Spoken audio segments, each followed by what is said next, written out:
नमस्कार। आप जुड़ चुके हैं अरविंद जी ऑफिशियल पर। आज चंपई सोरेन जी की बात करने चले हैं। अभी हाल में उन्होंने आदित्यपुर में कार्यक्रम का आयोजित किया, एक सभागार में, और अपनी बातें को उन्होंने रखा। लेकिन अभी तक उन्होंने खुलकर ये नहीं कहा कि मैं झारखंड मुक्ति मोर्चा को छोड़ रहा हूँ, त्याग रहा हूँ, वरना वो इस्तीफा जरूर देते। फिलहाल इस्तीफा उन्होंने नहीं दिया है, आज भी वो मंत्री है। तो मैंने महसूस किया कि जो कार्यक्रम उनके ही जिला क्षेत्र में हो रहा है उसमें महिलाएं बहुत थी, परंतु युवा एक रूप में मैं कहूँ तो नदारद थे, यानी उनकी संख्या बहुत कम थी in comparison to the ladies group. उससे इस बात का मुझे एहसास हो गया कि चंपई सोरेन फंस गए हैं। ठीक है कि कई पार्टी के स्लीपर सेल उनके साथ लगे थे और उन्होंने अपना काम बखूबी निभाया और चंपई सोरेन को झारखंड मुक्ति मोर्चा से तोड़ दिए।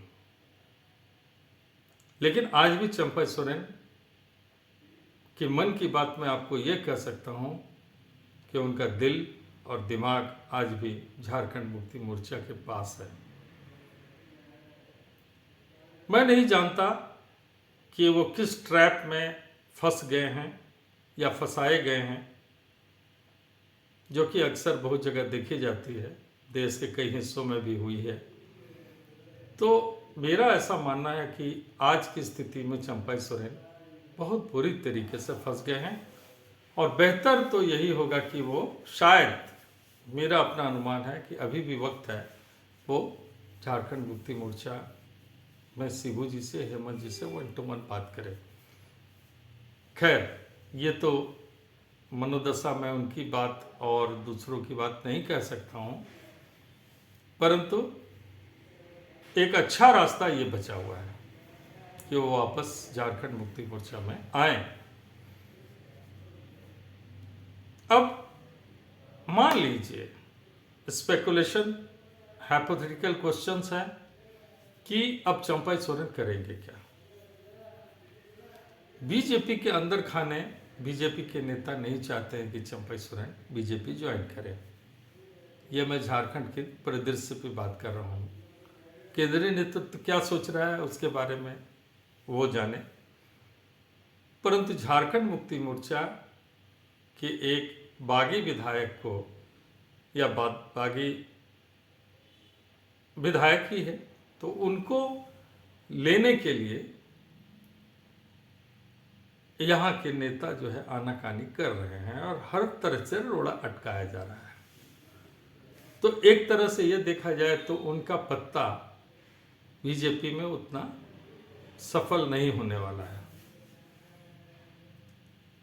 फिर दूसरी बात, अब आएंगे जयराम महतो की पार्टी में कोलैबोरेट कर ले, एक आदिवासी नेता, एक महतो नेता के रूप में, तो इससे बीजेपी को ही घाटा होने वाला है, क्योंकि वो महतो का जो कोर वोट बहुत अभी विद्युत वरुण महतो और अन्य महतो के कारण जो है वो बीजेपी में जाता है, वोट कटने का डर रहेगा। और आदिवासी के बारे में मैं निश्चित रूप से कह सकता हूं कि झारखंड मुक्ति मोर्चा को छोड़कर 90% आदिवासी कहीं नहीं जाने वाले हैं। तो एक बड़ा चंक हमेशा आदिवासी का वो झारखंड मुक्ति मोर्चा से ही जुड़ा रहेगा।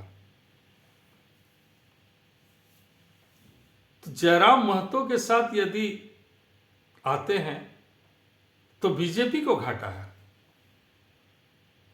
आदिवासी का वोट चंपई सोरेन आप लिख लीजिए, 2-3% से ज्यादा वो नहीं काट पाएंगे, नहीं काट पाएंगे।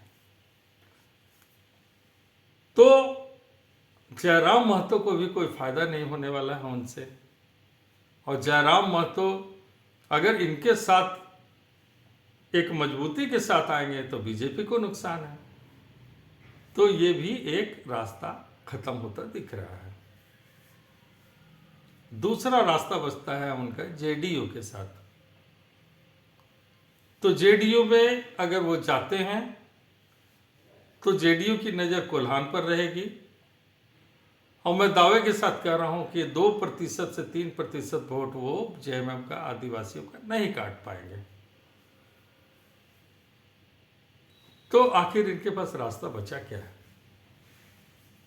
बहुत मुश्किल है डगर, मैं ये बात कहूँगा, बहुत मुश्किल है डगर अभी चंपा जी का। और मुझे ये विश्वास है कि अभी हो सकता है उत्साह में उनके कनफकुआ मित्र जो हैं वो और थोड़ा सा उनको और चढ़ाए बढ़ाए, लेकिन चुनाव आते आते आने के पहले ही अगर वो कहीं ट्रैप में नहीं फंसे होंगे तो बैक टू द पवेलियन उनको आना ही होगा। ये मेरा अपना आकलन है। बस आज इतना ही।